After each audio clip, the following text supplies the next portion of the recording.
to create a global framework on AI, trust and safety, and of course make AI solutions and benefits available for all, democratizing the growth of technology in 29 nations part of it. Meanwhile, the Parliament has also passed a bill to repeal 76 redundant and obsolete laws. The Repealing and Amending Bill 2023 was cleared in the Rajya Sabha with a voice vote. The government said the move is part of its continuing efforts to improve the ease of living and doing business. Significant bets are placed on systemic investment plans or SIPs as the collection touches 1.66 lakh crore rupees in the first 11 months of 2023. Experts are suggesting that SEBI's decision to lower the ticket size to 250 rupees will actually further boost investment. Meanwhile, Foxconn Technology Group has received the approval to invest $1 billion additional funds to its upcoming facility in Bharat. The total investment now stands at $2.7 billion. The Taiwan-based tech giant, responsible for assembling approximately 70% of iPhones globally, is directing substantial investments towards manufacturing facilities in the southern part of Bharat. But first up, ladies and gentlemen, as we get you all the great news, one of the concerning developments is what happened in the new parliament. The breach. And clearly, along with the politics, the larger question is, how did this breach happen? And who are these 6 or 7 accused? What is their motivation? And who actually helped them engineer this breach? These questions remain even as the cops have sent those that have been arrested for a further 7-day, the courts have sent them to the cops for another 7-day police remand. Lalit Jha, one of the accused, still remains absconding.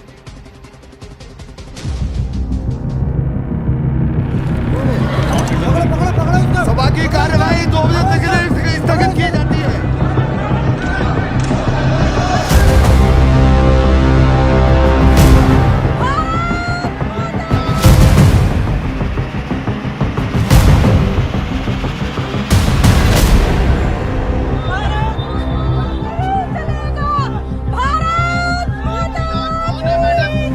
हम जनता है, student है हम, क्योंकि हम बेरोजगार हैं, लेकिन किसी की बात नहीं सुनी जाती। ये तानाशाही नहीं चलेगी।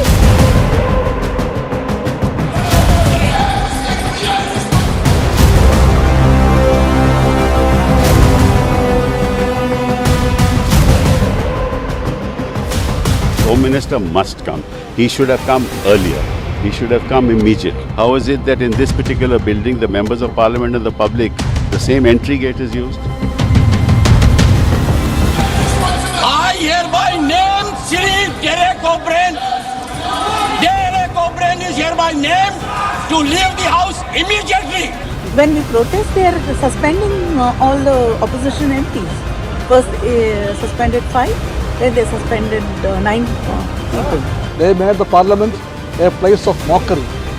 They brought the culprits to the house with their MPs' consent.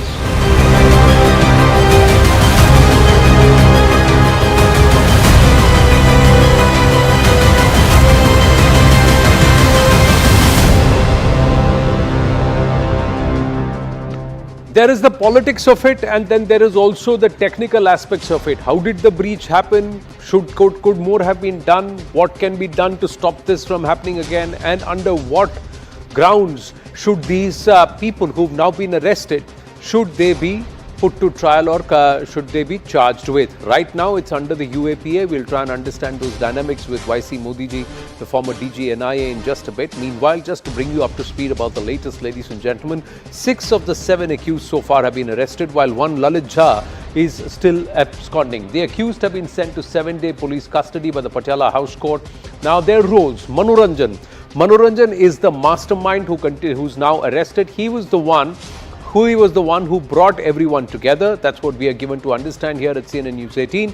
During the probe, it's been revealed that Manoranjan followed the urban Naxal ideology, and he was the one who tried to prevail over the BJP MP Pratap Simha in Mysuru to get these access passes into the visiting area of the new parliament. Sagar Sharma, the second accused, is an e-rickshaw driver who hails from Lucknow. He was the one who stormed into the Lok Sabha and jumped across the desks and later was overpowered by the MPs. Sagar was the one who hid color bombs in his shoes and also hid some pamphlets. He's also the one who collected the parliament passes earlier in the day, brought the flags and met all the others at India Gate where they had a half-hour meeting. He was also the one who travelled all the way from Lucknow to Mumbai in Kurla, where he got the colour bombs that were accessed by another accused, Anmol, who bought them and purchased them from Latur. Meanwhile, Neelam Devi is the third accused, who hails from Jind district in Haryana and is currently living in Hisar and is preparing for the Haryana Civil Services exam. A highly qualified lady. We are given to understand she has at least 5 degrees. She was the one outside Parliament who also sprayed colour gas outside Parliament. She has been seen in pictures in the past being part of certain protests, including the farmers' protests. Anmol, this was the third accused I was talking about. He's the fourth accused who has been arrested. He sprayed colour gas outside Parliament. He's the one who accessed these coloured bombs or coloured gas canisters from Latur and passed it on to Sagar in Kurla in Mumbai. Lalit Jha, he is the one who's absconding, hails from Kolkata and is the only accused who's absconding. He's said to be a fan of Shahid Bhagat Singh. He hails, he's based in Bengal, but we are given to understand he originally hails from Bihar but currently based in Kolkata. Vicky Sharma and his wife are the other two accused to be arrested. All the accused actually stayed at their place in Gurugram. We have accessed pictures here on the News18 network of that house. It's a small place where these people were all cramped up for 3 nights and 2 days. Cops believe they provided logistics to the accused. Now let's tell you the entire plot, how it was planned and how it was actually given shape pan-India. It starts from Mysuru, where all of these people met about a year and a half ago. Manoranjan, Neelam, Anmol, Lalit Jha, they all met a year and a half ago. They had all connected via the Bhagat Singh fan page and they met at an event that happened in Mysuru. In Delhi, Sagar visited the parliament during the budget session for a recce. Now Latur to Kurla, it is Amol who got the smoke bombs or the smoke canisters in Latur, collected it from Kurla. That is Sagar who collected it from Anmol in Kurla. In Lucknow, Sagar came via the Gomti Express to Delhi to execute the plan in December. Maharashtra to Delhi is Amol, who actually arrived from Latur in Maharashtra to Delhi. Uchana to Delhi is Neelam, who arrived in Delhi from Uchana in Hisar. Delhi to Gurgaon, the accused actually met at Vicky, the Manoranjan's friend, at his place on the 10th of December. Gurgaon to Delhi, Neelam, Manoranjan, Lalit and Amol reach India Gate. Sagar reaches India Gate after collecting the passes and also buying 2 tricolours from Sadar. From India Gate to Parliament, after a half-an-hour meet, they actually head to Parliament. Sagar and Manoranjan, it is decided they will be the 2 who will enter and who will try and create the ruckus that they did. The other 4 were supposed to stand outside and protest. Now, those who breached Parliament security have been charged under stringent anti-terror law. Here are the charges against them. Section 16 and 18 of the UAPA. It's a terror conspiracy. Although the accused maintained they wanted to cause no harm, they wanted to protest. But the actions itself, these are the sections that have been invoked. Section 120B, criminal conspiracy. Section 452, trespassing. Section 153, provoking with the intent to cause riot. Section 186, obstructing public servant to discharge duty. Section 353, assault a criminal force to deter public servants. And these are the charges under which they have now been arrested. Now, stringent charges of UAPA, what do they mean, ladies and gentlemen? They mean that they will not get bail easily. Their custody under judicial custody is 90 days and under police custody, rather than the 14 or 15 days, is nearly a month. It's 30 days.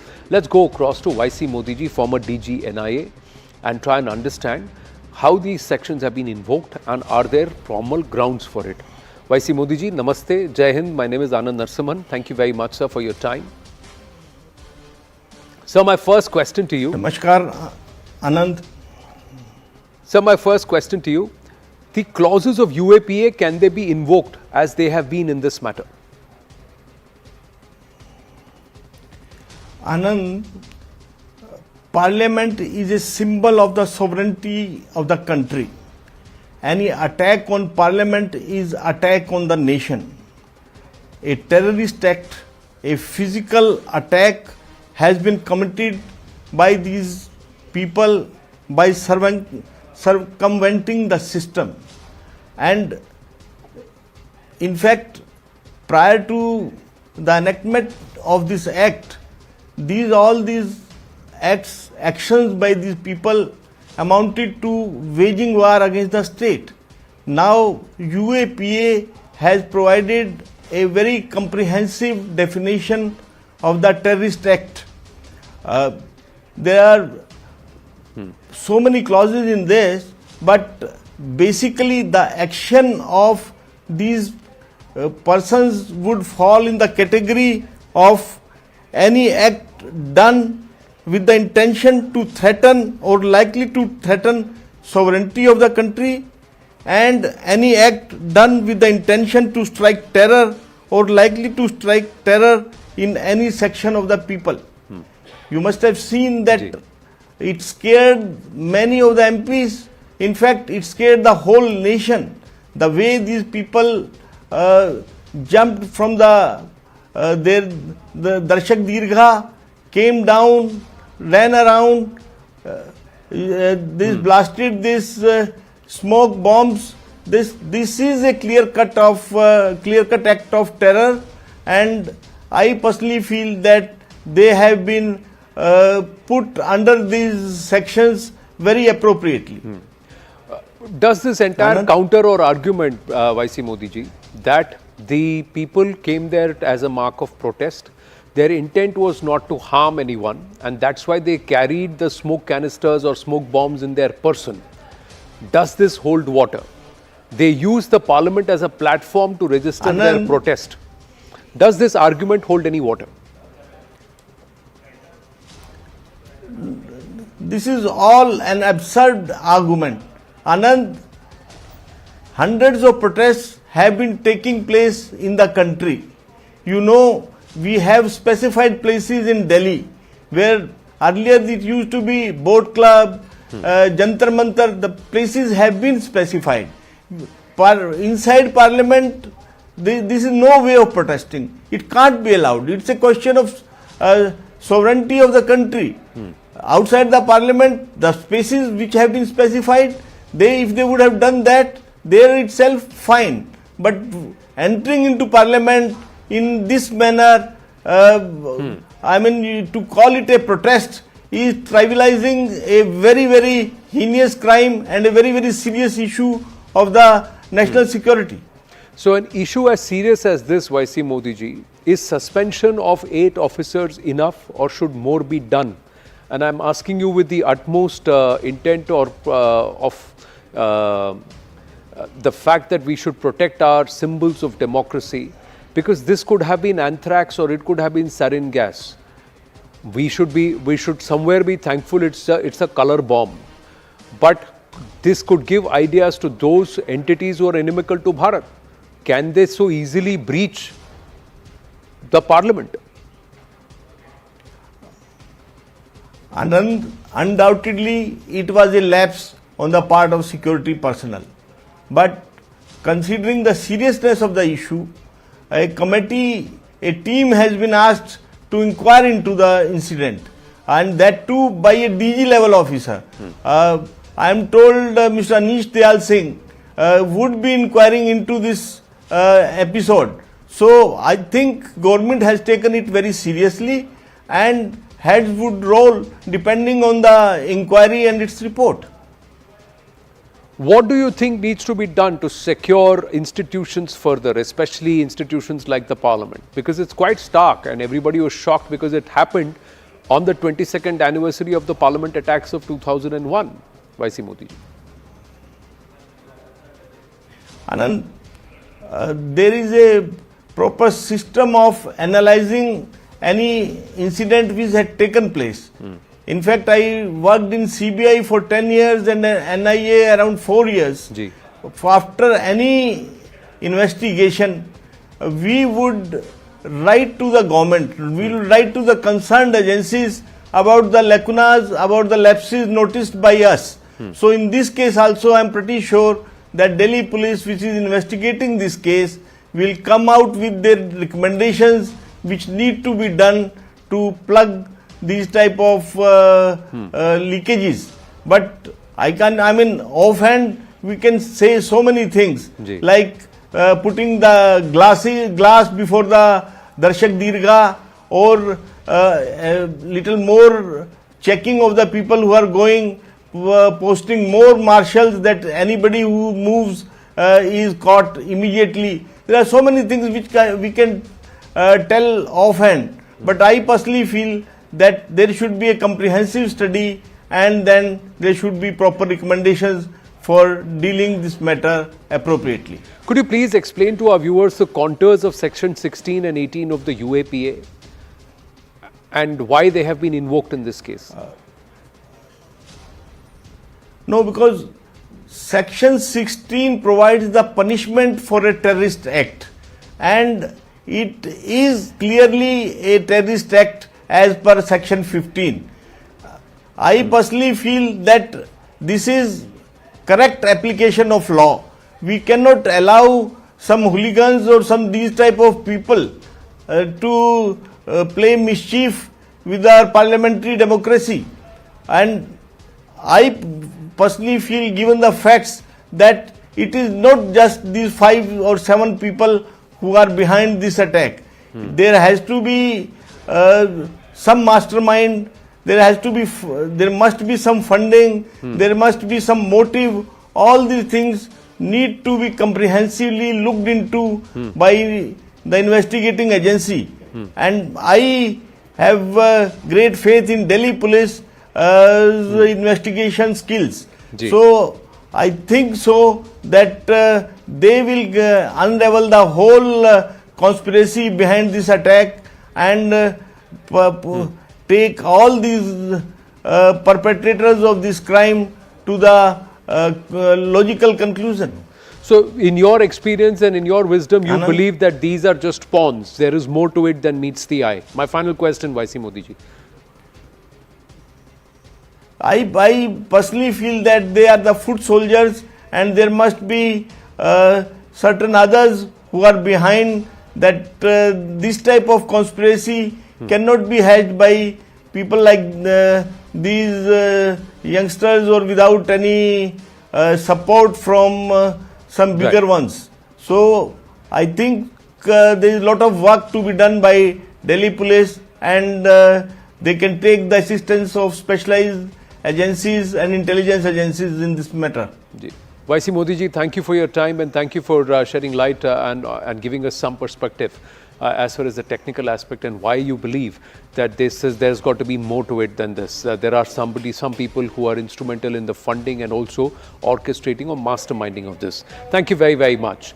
Staying with this story, ladies and gentlemen, we'll focus on the politics that's happening over the Parliament security breach. Opposition MPs demanding statement from the Union Home Minister Amit Shah and Prime Minister Narendra Modi in both houses over the security breach. They even demanded discussion under Rule 267. Opposition storming the well of the House, demanding action against BJP MP Pratap Simha.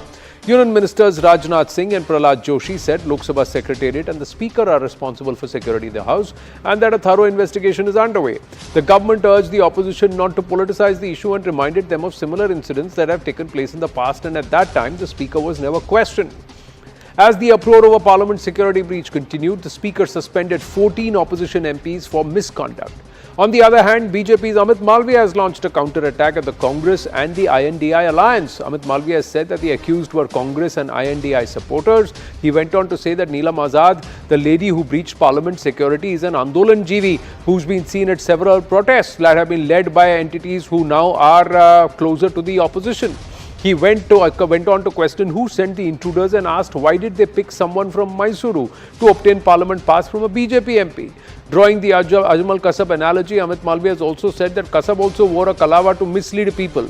Amit Malviya accused the opposition of defiling the Parliament, the highest institution of our democracy. He is now further alleged that the absconding accused, Lalit Jha, has an alleged Trinamool Congress connection. He's claimed that several pictures of Lalit Jha with Trinamool Congress leaders have actually gone viral. He's alleged that the accused opposition link. Now let's take a look at some of the instances when security was breached in Parliament and what happened then. May 5th, 1994, visitor Prem Samrat actually jumped from the visitors gallery into the Lok Sabha chamber and raised slogans. He was let off with a stern warning. Then again, in August 24, 1994, a visitor, Mohan Pathak, jumped into the Lok Sabha chamber from the visitor area. The speaker has issued a warrant and both were actually briefly jailed at that point in time. Then November 25th, 2016, Rakesh Baghel restrained after trying to jump from the visitor gallery. That's what he was released after a warning. So there have been instances of this visitor gallery breach in the past, but the manner in which this was done, one has to lean towards what Mr. YC Modi just said. Are these just pawns, and especially those who have or who parrot the urban Naxal lines, quote unquote, the Andolan GV lines? Let's go straight across to her. Hello, Moto.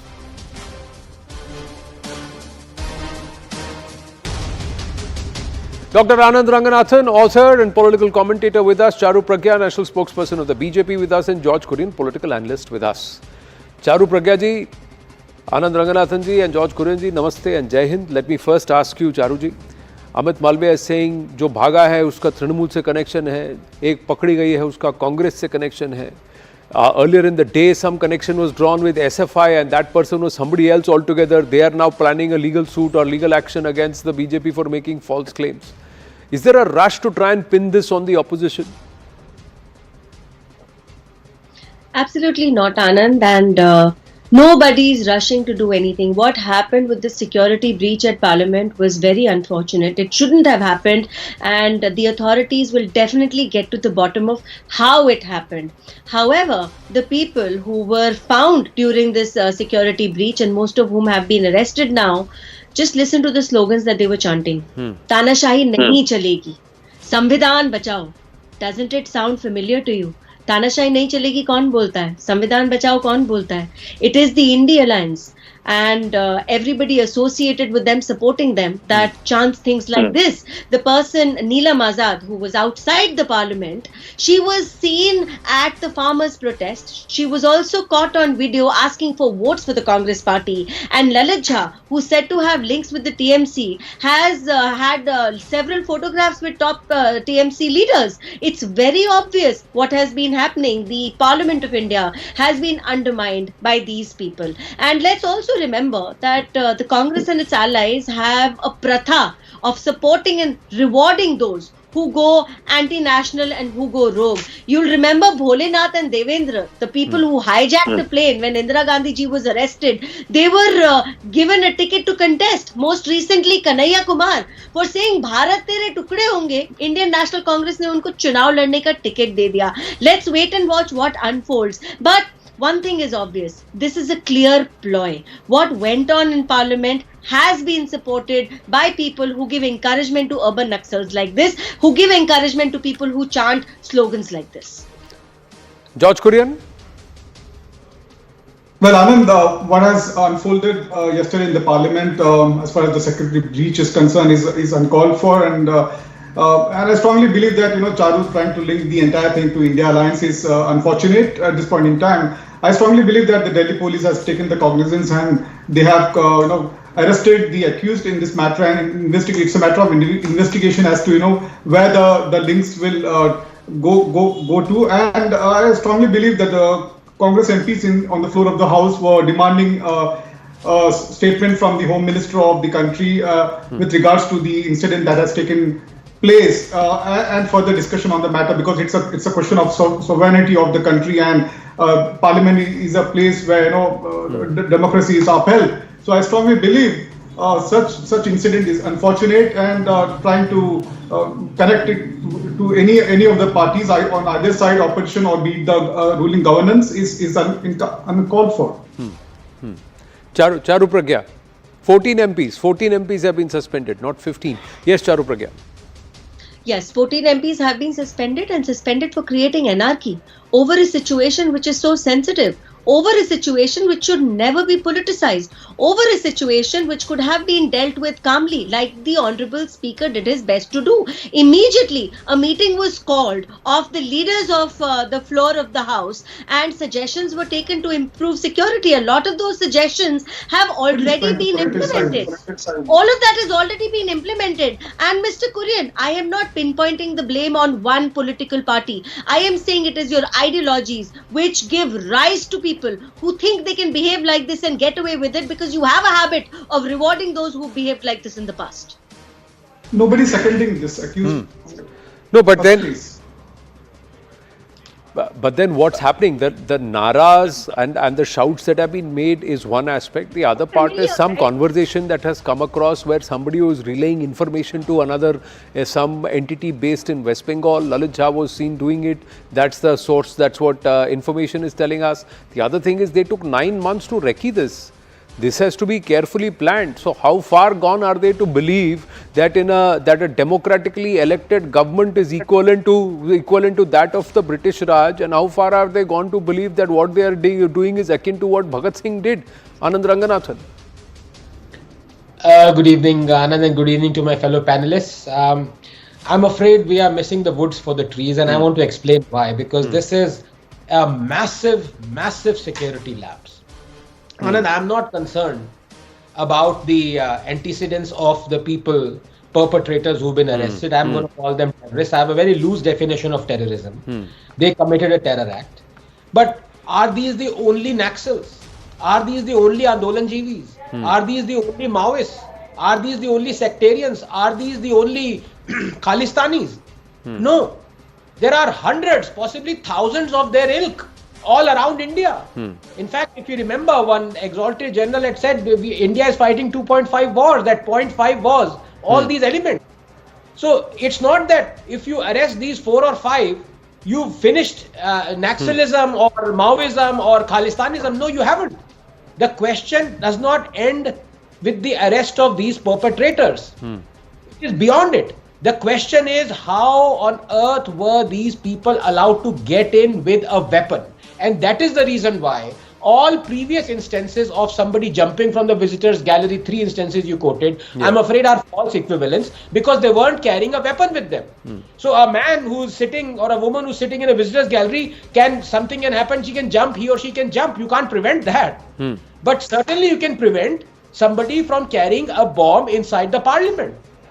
That is the reason why. And here I beg to state that again we have, as I said, missed the woods for the trees, because all the 8 officers who've been suspended are lowly ranked Lok Sabha officers. Where is the highly ranked minister or a police officer who's been suspended? Is this a joke? And I want to tell 2 reasons why. Because, all the journey that you traced of these people who've been arrested, you did not mention that they took flight. Some of the journeys that they took were by train. Now, had they taken a flight, because airports have what is called a back, scatter X-ray, they can not only detect metal, they can detect plastic explosives as well, or plastic containers or canisters that have explosives. Now, why on earth did our parliament not have this back scatter X-ray? This has to be investigated, and the person who did not order this has to be sacked immediately. You mean to say that the parliament and the officers thought that the only way bombs could be taken inside the parliament was through metal containers? And number 2, and this is also very important, you talked about anthrax. I don't want to scare people, but 1 gram of anthrax that can be spread, by the way, through a smoke bomb or the spores dissipated. 1 gram is enough to kill 100 million people. How on earth are we sure that this was actually an ordinary innocent smoke bomb? It did not contain spores, or it did not still, because it takes about 24 to 48 hours to even detect anthrax. So this could be some bioterror weapon. We're not sure. You have journalists who are, fiddling with it, running around to catch it. You had people who have taken it home. I mean, this kind of laxity and approach, I think it really is shocking for, a superpower democracy. And I'm just sorely disappointed. No, the other thing is, like you're saying, Dr. Ranganathan, the fact is that they came in March, and then after that they devised this plan from March to December that they will have a shoe with a cavity, and then they will carry this, and then they will enter.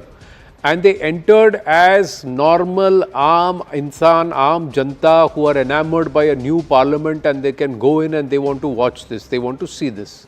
That's how they were able to get in. Yes, so this is why I want to say all the MPs, they are blaming, BJP, Congress. Is not about the people who let these guys in. It is about the security people who did not detect a plastic container that had a bomb. That is what is scary and dangerous. Charu Pragya, you want to weigh in on this? Yes, absolutely. I'm in agreement, Anand, and nobody is shying away from understanding that there has been a situation which is very, very grave. It could have been more grievous, but let's just say that this came as a warning, and we should fix all the loopholes in our security system. It's high time we did that, and let's use this as a warning. That being said, it's not that the responsibility is not going to be fixed, or heads are not going to be rolled, or these lapses are not going to be cured for all the times to come, sir. And I say this with a lot of confidence. Rest assured that we are a government which has a zero tolerance towards terror. Touch wood, in the last 9 years, India has been an extremely safe space. We have come from being the people in Delhi who could go shopping at Sarojini Nagar and then be met by a bomb blast, to being people who are very secure and very confident going to every part of this country. Yes, this was a lapse. Yes, it is very serious. But is the government taking it lightly? Not at all.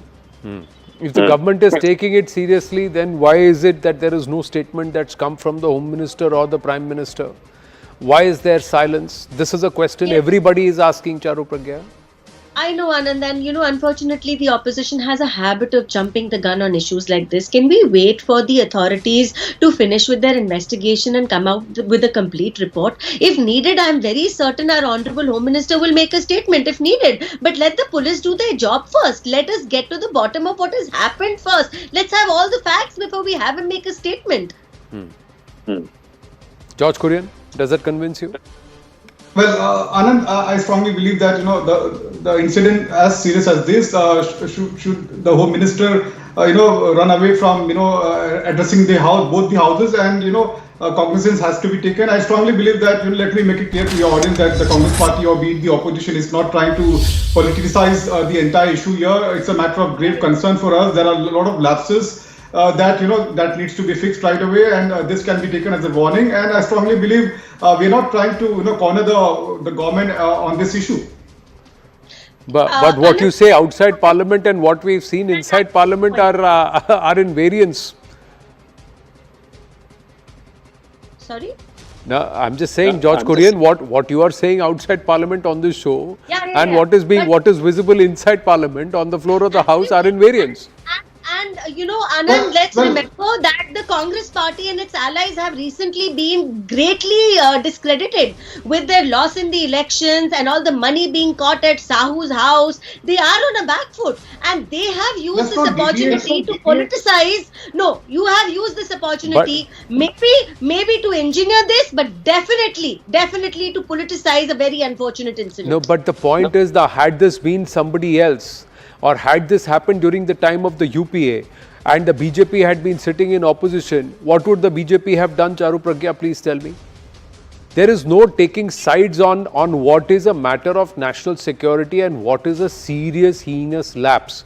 And I'm in agreement with Dr. Anand Ranganathan here, is that when you just suspend 8 officers and heads are not rolling, and more than nearly 24 hours have passed since the incident, nearly 36 hours now, then there is a cause for concern. Politics will continue to happen. See, there is a system in place for issuing of a pass also. There is a system in place for the frisking of the body of a person while entering Parliament, and there has been a lapse on both the accounts. But the Honourable MP, Mr. Simha, is cooperating with the agencies, and then, like I said, this is a situation which has been encouraged with the thought process that the opposition follows, and I'm sorry, I'm going to keep repeating this because this is true. It is the Andolan Jeevis who keep saying Tanashahi nahi chalegi, Tanashahi nahi chalegi. You want to talk about Manipur, you want to talk about the farmers' protest, and they have the right to follow a political ideology. They have the right to go out and protest. if they have used a manner that is deviant or that deviates from what should be the right way to protest, they are wrong. But they have been allowed this opportunity. Now today these are Andolan Jeevis as the BJP is calling them. Had they been Atankwadi, what would have been the result, net result of this? And aren't the Atanwadis of the world watching this? Those who want to pounce upon Bharat, aren't they looking at this? And aren't they going to get ideas? Isn't that a greater cause for concern? Dr. Ranganathan. No, absolutely, Anand. And as I keep saying, may I humbly disagree with my good friend Charu here. The point is not about the antecedents or the characteristics of these people who've been arrested. As I said, they could be Naxals, Maoist, Andolan Jeevis. I don't care. They could have entered the visitors gallery, being Andolan Jeevis and urban Naxals, and maybe jumped from there, created the same ruckus. Even that is acceptable to me, because how can you control the emotions, certain emotions of a human being? What can be controlled and what should have been controlled, and for which the heads must roll, is that a plastic container having a bomb was allowed to be taken inside the parliament. It's just that issue. You can be anything you want. You can be dressed as a clown, you can get in. But how on earth was a bomb smuggled in? That is the only issue in my instance. Charu Pragya respond and then George Kurian. No, I'm taking this extremely seriously, Anand, as is the government of India. And see, it's one thing to say that let's suspend the people who were in charge of the frisking. That has already been done. And the instructions need to go down in a firmer way. In fact, a lot of suggestions have been given to the Honorable Speaker. More of them will be implemented. The security is going to be beefed up, which is going to impact all the decent citizens also who wanted to visit Parliament. It's going to have long-term effects. It takes weeks for the anthrax to come out. How do you know that was a smoke bomb and not an anthrax? How do you know that? Well, let us be thankful that, and let us hope, let us pray that it was just a smoke bomb, and there was no larger malified intent to cause bodily harm or human or to take human lives. But in this case, it could have been any gas which could have been toxic, which could have taken lives, or which could have been a bioweapon, as Dr. Ranganathan says. Yes, Charu Pragya and then George Kurian. Yeah. No, I am calling a spade. I am not defending something which should not be defended. Correct. I am on the side of what the government is doing, definitely, because it is our job now to fix all these lapses. It's our job to identify where they began. I'm not defending it. But at the same time, sir, I don't think that we can simply say the responsibility lies on the security and the security alone. I'm sorry, the responsibility net has to be cast wider. George Kurian, responsibility net has to be cast wider. Those who are peddling these ideologies are also brainwashing youngsters to become far more radical, to adopt and to liken a democracy, an elected democracy, a vibrant democracy with the British Raj, and to think by some false sense of notion that they are doing what Shahid Bhagat Singh did. Well, Anand, no ideology is trying to brainwash the youth of this country. It's a known fact that we are going through unemployment, which is highest at this point in time. And I strongly believe that the Speaker and the Chairman of the House should revoke the suspension of the MPs who have been demanding a statement from the Home Minister of India with regards to this incident that has taken shape. And I strongly believe it's a matter of 1.4 billion people who have voted these parliamentarians. Don't speak over him, please. You're not audible. Let George Kurian complete, and then you can please make your point. Yes. Anand, what I'm trying to say is that 1.4 billion people needs to be answered about the entire incident that has taken shape inside the Parliament, and the Home Minister should take cognizance and address the nation on both the houses. Should the Home Minister, my question to you, George Kurian, should the Home Minister address the nation because the opposition wants him to address the nation, or should the Home Minister address the Parliament, address the floor and the nation when they have the facts in their hand? How it happened, what happened, where the lapses were? Well, I'm sure it's more than 24 hours at this point in time. At least prima facie, the Home Minister is aware of what lapses has taken shape and how they're going to counter this. And it's a matter of emotions here. And so I strongly believe that all the parliamentarians who have been suspended, their suspension should be revoked at this point in time, because the matter is as grave as this. They're demanding statement from the Home Minister. My other question is the functions of the Parliament, and as per the rule book and as per the law, it comes under the Lok Sabha Secretariat or the Parliament Secretariat. The Speaker and the Chairman are the ones who've got the onus to try and lead this. So in this scenario, should the Home Minister jump protocol and then make the statement first, or should there be an inquiry report submitted and the Speaker make his comment, make his derivatives, and thereafter the Home Minister speaks, because the Home Minister on the floor of the House is an MP, again owes adherence to the chair, and that's the Speaker. Dr. Ranganathan, final word. No, as I said, this is not about the BJP MP allowing these Andolan GVs, who are obviously left-wingers, not right-wingers, allowing them entry. Because if the BJP MP were to be stringent, then quite possibly there are enough quote-unquote urban Naxal MPs who would allow entries to these guys anyway. So it's not about, as I said, allowing entry to these hooligans. It's about stopping them taking a dangerous terror weapon inside. That's it. So, that's why I'm saying, why are we talking about ideologies or,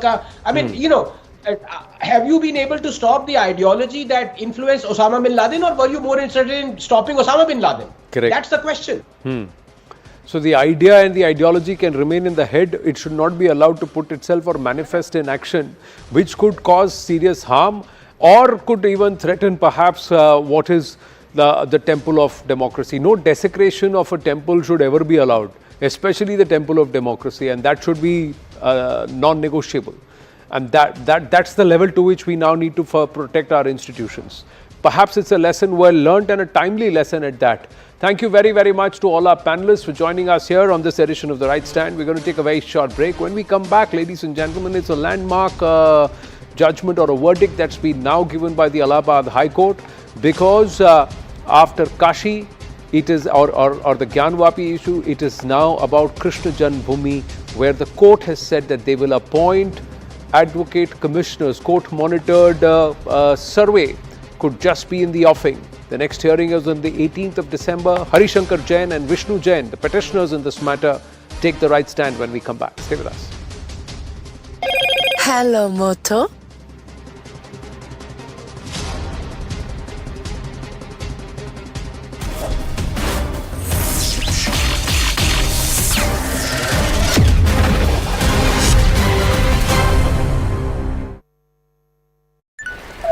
Very difficult to say, because I remember a couple of years ago when Smitra Mahajan was in the chair, then she had suspended some Congress MPs for a few days, but not as long. But over the last few sessions, you've seen MPs from multiple parties being suspended for a large number of days.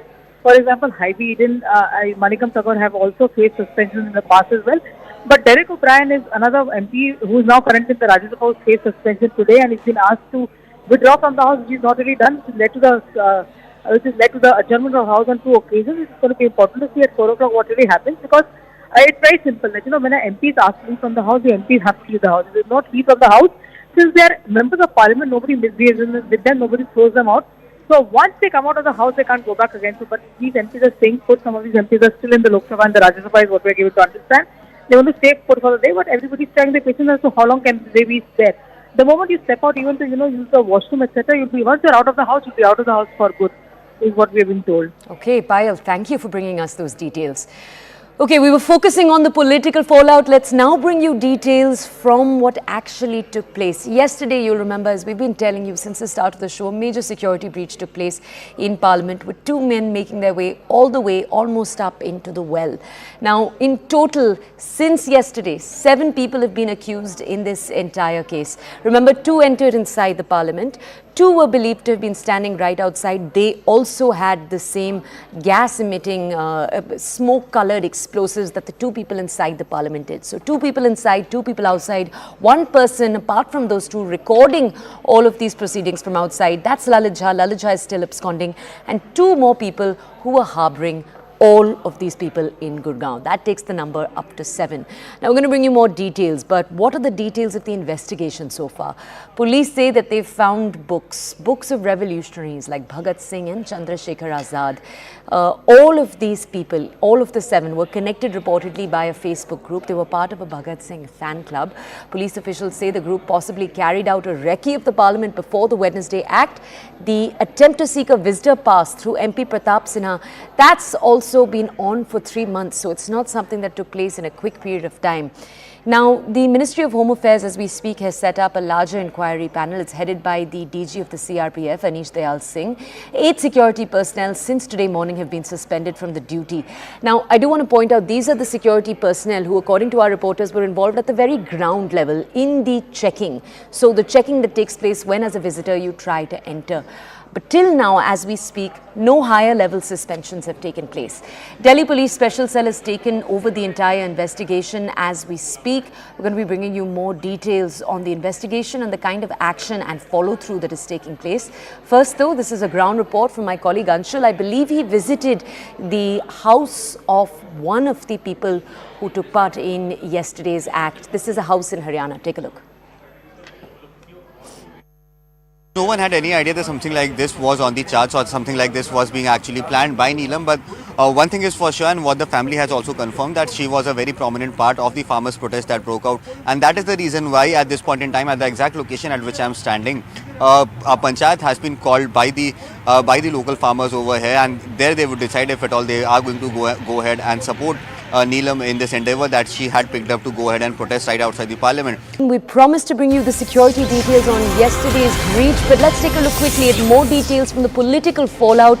A complete list right now we have of the suspensions that have taken place from the Lok Sabha. This is a revised list. Earlier we told you about 5 Congress MPs. That number is now increased to 9 Congress MPs, 2 from the DMK, 2 from the CPM and 1 from the CPI. So big INDIA hit that's happened here. My colleague Payal is with us.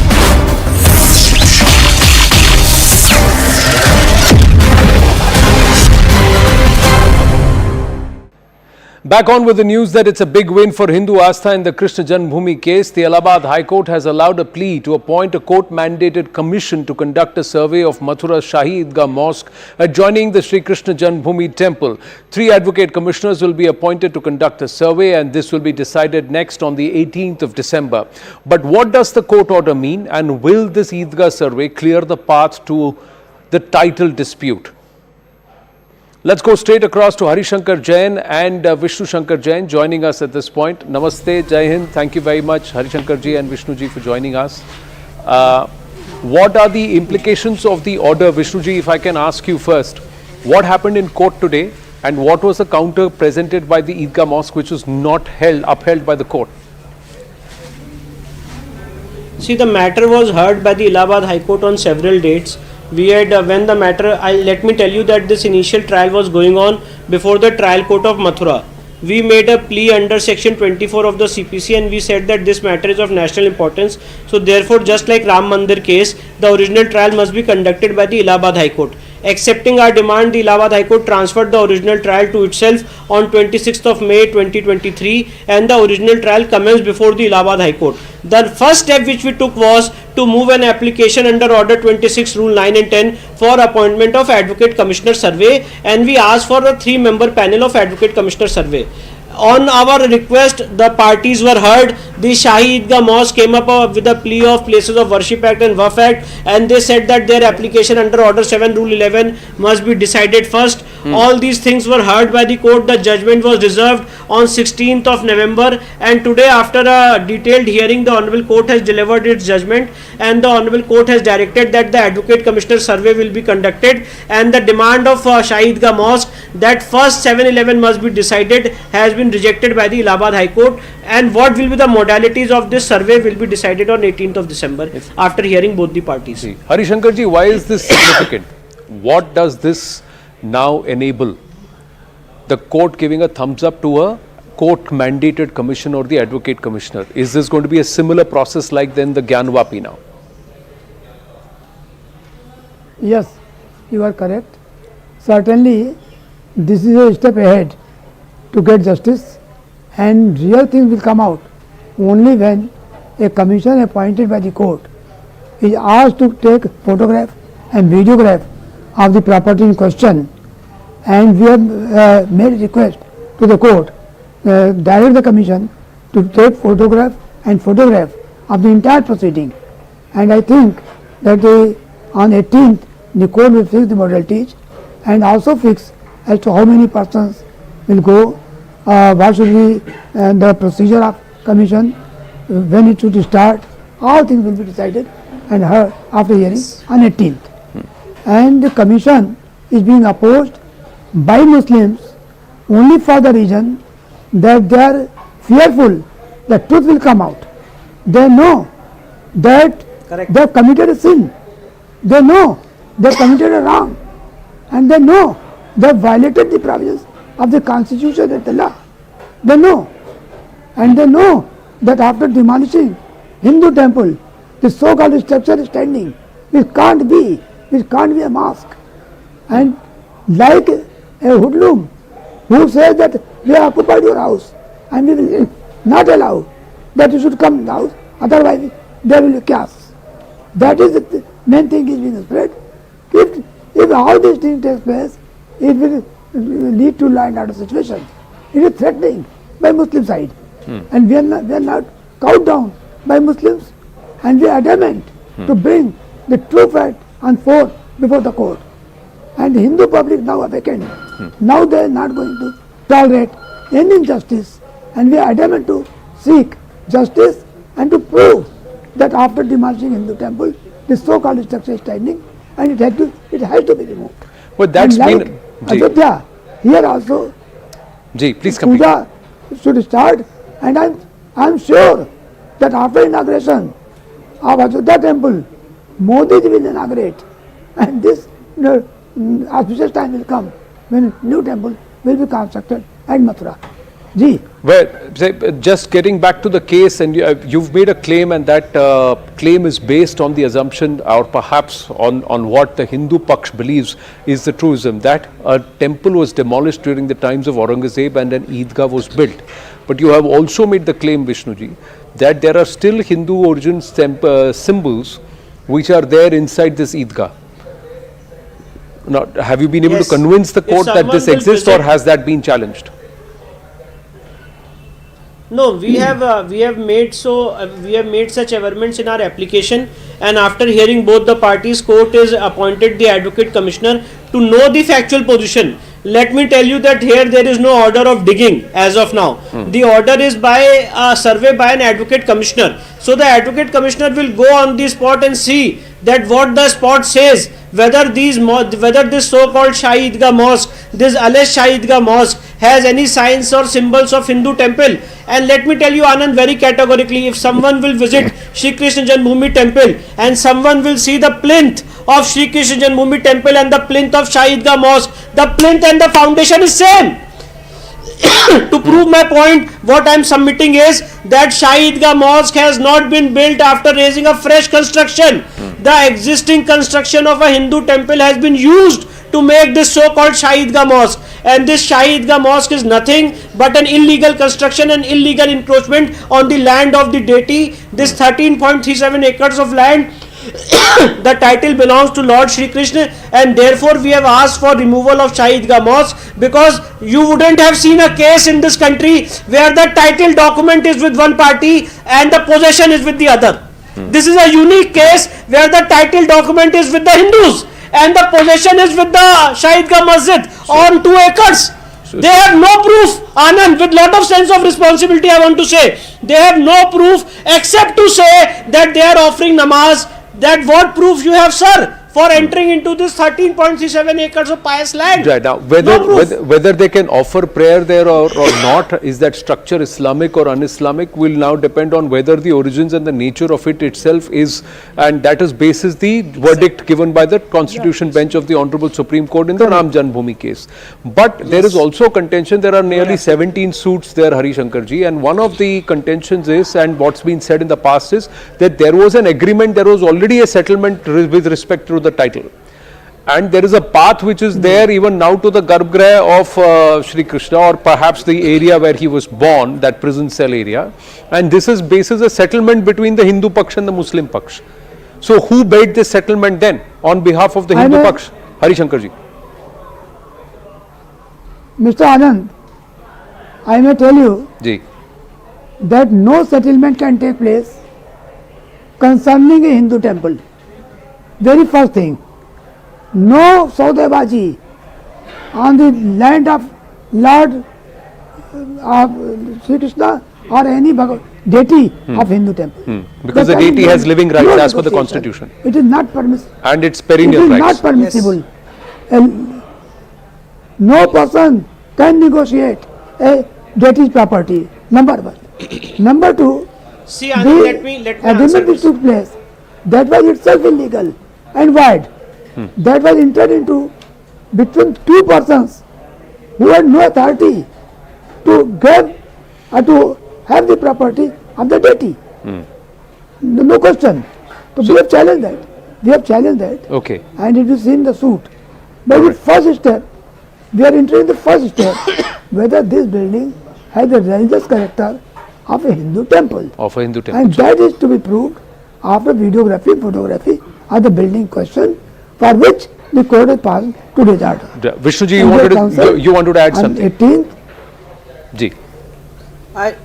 I just wanted to add that please let, just for the sake of clarity, that the original title of this property belongs to Sri Krishna Janmabhoomi Trust and the agreement was entered into by Sri Krishna Janmabhoomi-Seva Sangh. Sri Krishna Janmabhoomi-Seva Sangh has no authority in law to file a case or to enter into a compromise because the original title of this property belongs to Sri Krishna Janmabhoomi Trust. And Sri Krishna Janmabhoomi Trust has neither filed any case nor has entered into any compromise. So our basic challenge in the suit is that this compromise of 12th October 1968 has been achieved by way of fraud, and fraud unravels everything. So therefore this entire compromise must be set aside, and this entire land must be declared as the land of the deity. Now, two questions and two parts to my final question, Vishnu Shankar Jain. What will happen on the 18th of December, A? And secondly, how is this suit different from Gyanvapi or Ram Janmabhoomi? See, I'll just tell you, I'll just reply to your first question. On 18th of December, the Honorable High Court is going to decide the modalities of the survey. As to who all will go in the survey, what will be the timing of this survey, whether police protection will be granted, whether photography and videography will be conducted. Let me tell you that we have asked for photography and videography, we have asked for police protection, we have asked for survey by a 3-member panel of the Advocate Commissioner. So all these modalities will be decided by the Honorable Court on 18th of December.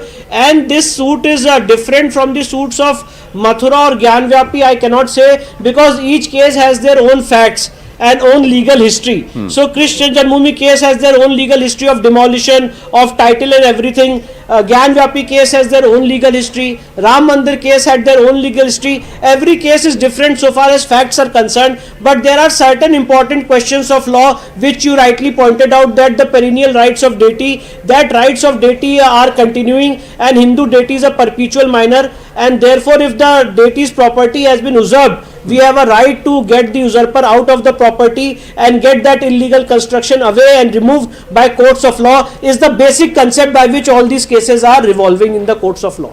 So your eventual demand, this you said Hari Shankar Jain ji, is the first step. Final question, the eventual demand will be return of the land towards the trust. That's been that the Hindu Paksh believe the title is clear and belongs to the Sri Krishna Janmabhoomi Trust. That we have demanded. That is the prayer. That is the prayer. The land be handed over to trust, 13.37 acre land. That was purchased in auction sale by Raja Patnimal. There is a record to that effect, and that should be returned. And it is a very strange thing. I may tell you, Anandji, one thing. They pleaded in the written statement that this mosque is out of 13.37 acre land. It falls outside that. So there will be, it will be proved. So they are saying, their claim is that this is outside the 13.37 acres. You are saying this is right around the place where the Krishna Janmabhoomi is. I have been to the temple myself. So there are certain points which perhaps will be there for those who go to survey. The Court Advocate Commission, when it goes there, it will be able to see. And there are also maps and records which are available, physical maps and records which are available, which could perhaps further prove the case one way or the other. Hari Shankar Jain ji and Vishnu Jain ji, thank you very much. I look forward to speaking with you again on the 18th of December once the court proceedings are completed there. Thank you very, very much.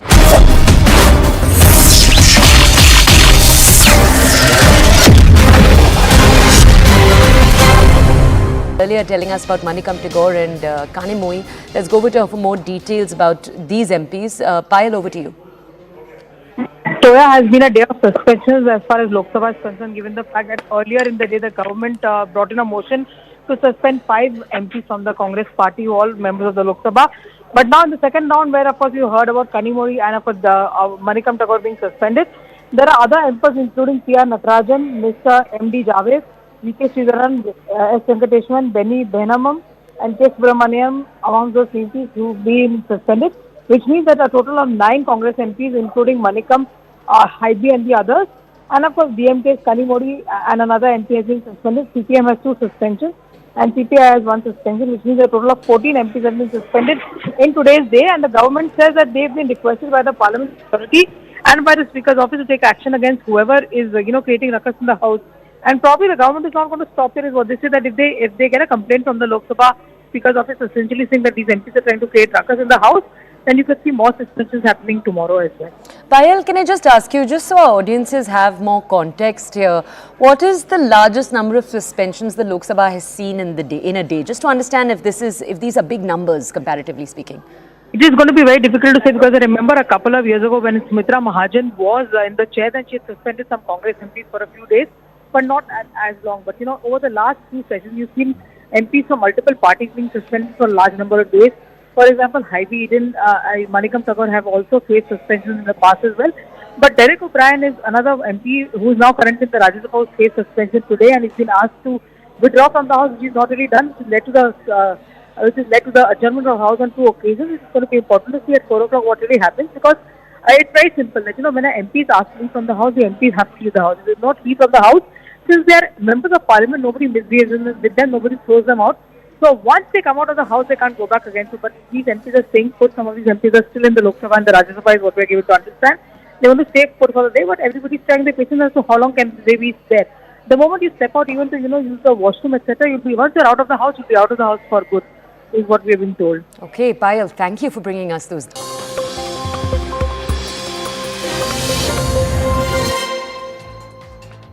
Good evening, this is Brastax. I'm Zaka Jacob. A day after the Parliament security breach, it is politics front and centre. Today, as many as 14 MPs were suspended for the remainder of the session since they asked for a statement from the Home Minister and a discussion on this massive security breach. But the government says the opposition is needlessly politicizing this issue. The said MPs were being unruly in the well of the House, and also the BJP says the antecedents of the attackers is clear. They are Andolanjeevis who are part of a Congress communist nexus. But should the basic question not be addressed? And that is, who is going to take responsibility for this massive security breach? But first, the story so far.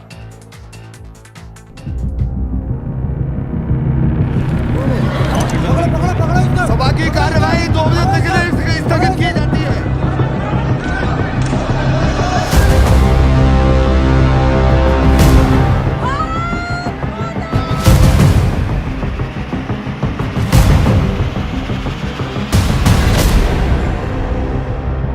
For it is a very serious breach which has happened. For we need the Honorable Home Minister to come and make a statement in the Parliament. अगर home minister आ जाते, बयान दे देते, तो कोई सवाल नहीं उठता. लेकिन treasury was complete silent. They don't think it's an issue. And home minister तो आने का सोचा ही नहीं. तो इसीलिए हमारा फर्ज बनता ऑपोजिशन होते हुए पीपल्स वॉइस उठाना. इस देश के युवाओं की दिशा बदल रही है, वो निराश है, विफलता से निराश है, उसके लिए सरकार जिम्मेदार है. लेकिन सरकार निवडणूक के प्रचार में, चुनाव के प्रचार में है, प्रधानमंत्री से गृह मंत्री तक, संरक्षण मंत्री, रक्षा मंत्री तक पूरी सरकार सभी राज्यों में शपथ ग्रहण समारोह में बिजी है. नारेबाजी की घटनाएं और पेपर फेंकना और तरह तरह की जंपिंग की घटनाएं पिछले जो हमारा पहले का पार्लियामेंट है उसमें भी पहले हो चुकी है. मैं समझता हूं कि सभी को मिलकर इस घटना को कंडेम करना चाहिए.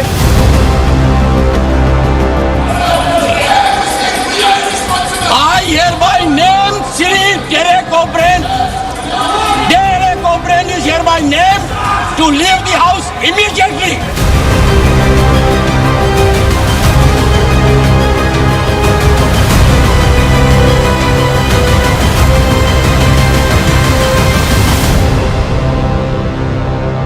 right, but I want to first bring you up to speed with how this entire thing was being planned for the better part of almost a year now. 12 months, 7 plotters and 1 recce. The intruders basically met on a Facebook fan page dedicated to Bhagat Singh. This was in 2022.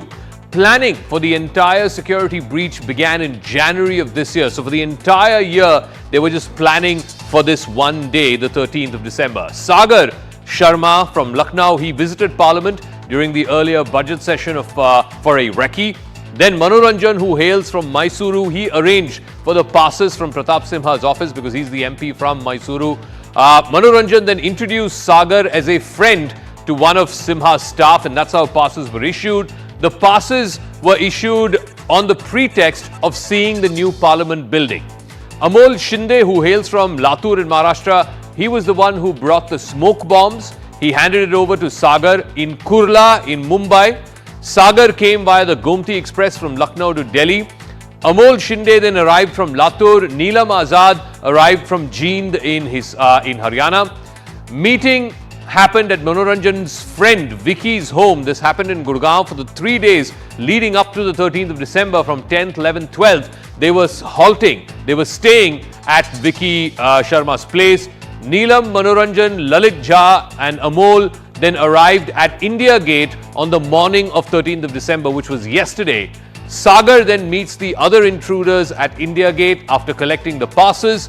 All of them then head to the Parliament building. Sagar and Manoranjan enter the Parliament building using the passes that were made available by Pratap Simha's office.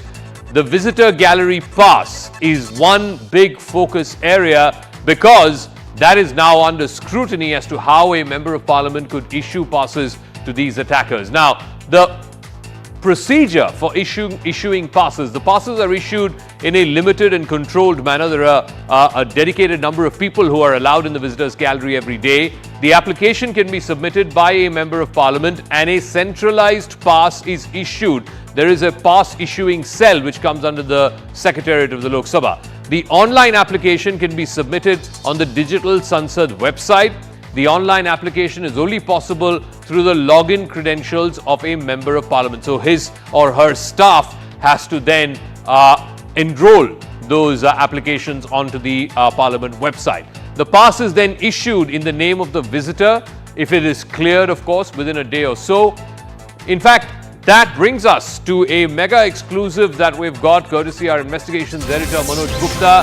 Top intelligence sources are now telling him that Parliament attackers, they just wanted publicity. There is no detection of any foreign hand, no kind of foreign conspiracy, at least so far in what the investigations are revealing. They're also completely ruling out any kind of terror angle or terror attack because the intention was not to cause harm to any of the members of Parliament. They knew that by this kind of act, the media will give them publicity, and that's why they acted accordingly. They tried last year as well to do the same thing, but they failed.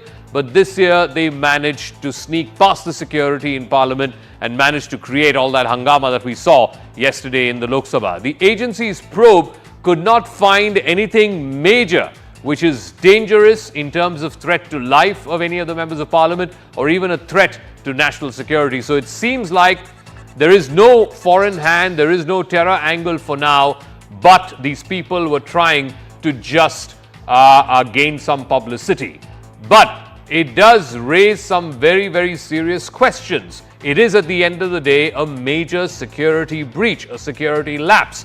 So it does raise some big questions, and I want to ask those questions before we go to our debate panel tonight. Number one, the CISF is the agency which mans all of the high-profile VVIP targets in this country, from the airports to the North Block and South Block, but the CISF does not man the Parliament building. Why not? That is a question that is being asked right now.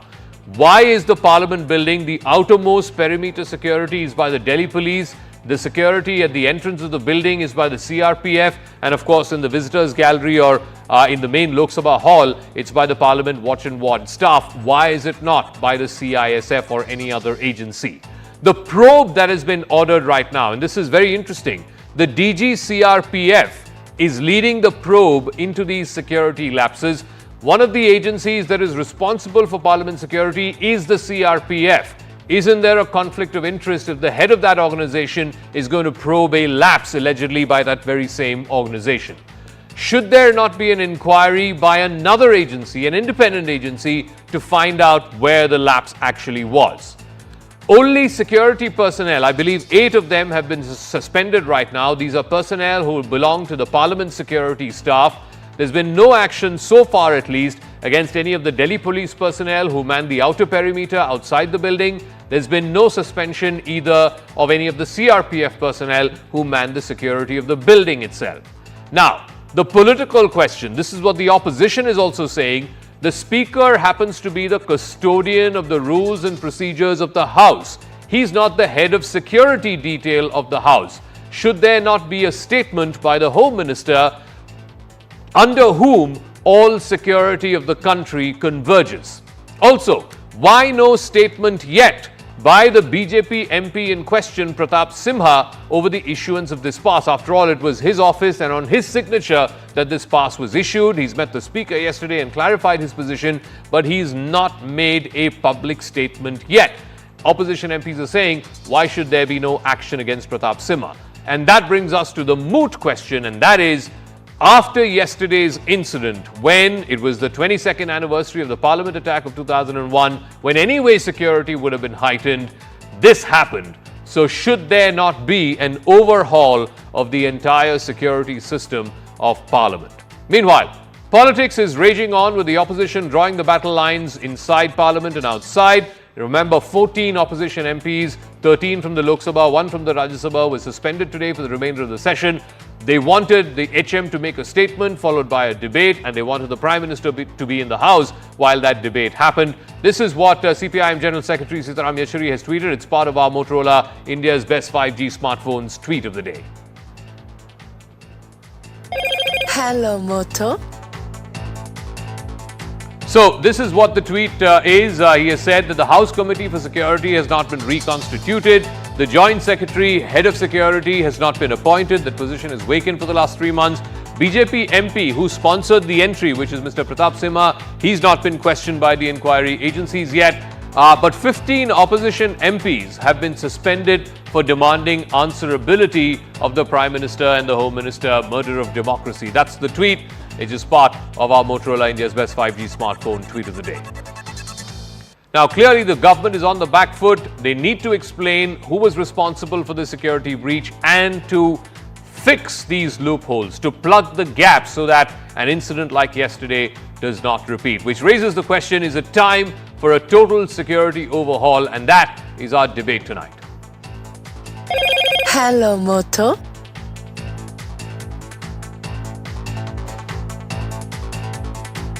All right, so joining us on the talking point this evening, Shazia Ilmi is national spokesperson of the BJP, Supriya Srinath, national spokesperson of the Congress Party, head of the social media department. Desh Deepak Verma is former Secretary General of the Rajya Sabha. BL Vora will be joining us, former IPS officer. Nola Sen is Rajya Sabha member of the Trinamool Congress. Let me start with you, Shazia Ilmi.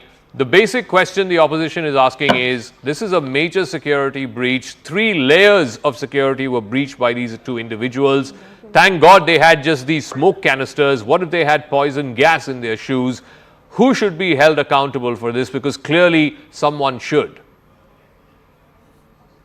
Absolutely, Zaka. I couldn't agree more. This is a major security lapse. A big breach has taken place and there is investigation going on. It could have been a whole lot worse. God knows what could have happened. So definitely the MP whose responsibility it was to ensure that the visitors who are being given passes to should have checked them out better and known more about them before issuing them. But the fact of the matter is that instead of having sympathy for all these protesters or miscreants or whatever you want to call them, because we don't want to call them terrorists, as you just said, terror angle has been ruled out. Amit Shah ji, the Home Minister, has just made a statement that full investigation is going on. There is an inquiry underway. Of course, there is a major lapse. I mean, we can't run away from that responsibility. Speaker is the custodian. He has written to MHA. All that is being done. So, I mean, a lot more could have been done and should have been done. So I'm not going to run away from that. But I also would like to make a point here that we should all be together in this. One. Two, why have sympathy for those and call them bichara, lachar, berozgar, yuva, and make it a statement about the Prime Minister Modi ji's regime? It is not about that. You have to hold them in contempt and disdain for what they have done, not glorify them, not valorize them, not make them into some kind of heroes only because you want to make a point against the government. Okay. So let me ask Supriya Srinath that. Supriya Srinath, the point that the government and government spokespersons are making is that this is not the first time that somebody has jumped off the visitors gallery onto the floor of the Lok Sabha. It's happened, I believe, 12 times since 1970. In 1994, Prem Samrat jumped from the visitors gallery onto the Lok Sabha floor. He raised slogans. He was let off with a warning. Again in 1994, Mohan Pathak jumped onto the Lok Sabha chamber from the visitors gallery. He was also let off with a warning. The speaker issued a warrant. Both of them were briefly jailed. And then in 2016, Rakesh Baghel was restrained after trying to jump from the visitors gallery. He was also released after a warning. So the point that Shazia Elmi and other BJP folks are making is, you know, why are you making such a big deal of this in a way that you're using this almost like some kind of a statement against the Modi government? On primetime television, I'm absolutely shell-shocked if the argument that's coming from the BJP, and I'm presuming that's the one that you're repeating, that this isn't a big deal and why are we making such a humdrum about it? This could have just been a child and those guys could have been left off. Please understand what has happened, and please also understand the times that we live in. What happened in 1974 is very different from India in 2023. And there could have been grave security risk to the lives of our parliamentarians. And you do understand how destabilizing any attack on parliament could have been. These intruders, I have no sympathy for any such intruder who tries to do this in the house, who tries to intervene proceedings, who tries to jump in with canisters. There are only a few questions that I have in mind, and more as an individual than a politician. What sort of a security breach for this? I have been a journalist and I have been to parliament because my father was a member of parliament. Phones are not allowed in visitors gallery. Here are people walking in with canisters. Big security lapse. You expect the government of the day to come to the house, speak on the floor of parliament so that there is greater confidence amongst people that the government is in control, things are all right. This is one miscreant that has been done. But that's not happened. Instead, the government is shying away. And you know, somebody just said here, we are all in this together. If we are all in this together, then what was the sin that the 15 MPs had committed which led to their expulsion? And lo behold, the government MP, the BJP MP, who facilitated the entry of these intruders, continues to be in office. So it's laughable. In fact, one of the MPs who was suspended was, forget about not in parliament, he is not even in New Delhi. That tells you the extent of how you know what a circus there is as far as the speaker outlined the reasons for why these MPs were suspended. He says it was not becoming of them to be protesting in the well of the house, despite him warning them on multiple occasions. They refused to leave the well of the house. In fact, even the marshals, they were not even listening to the marshals of the house. This is the contention by the speaker. Zaka, this is India's parliament.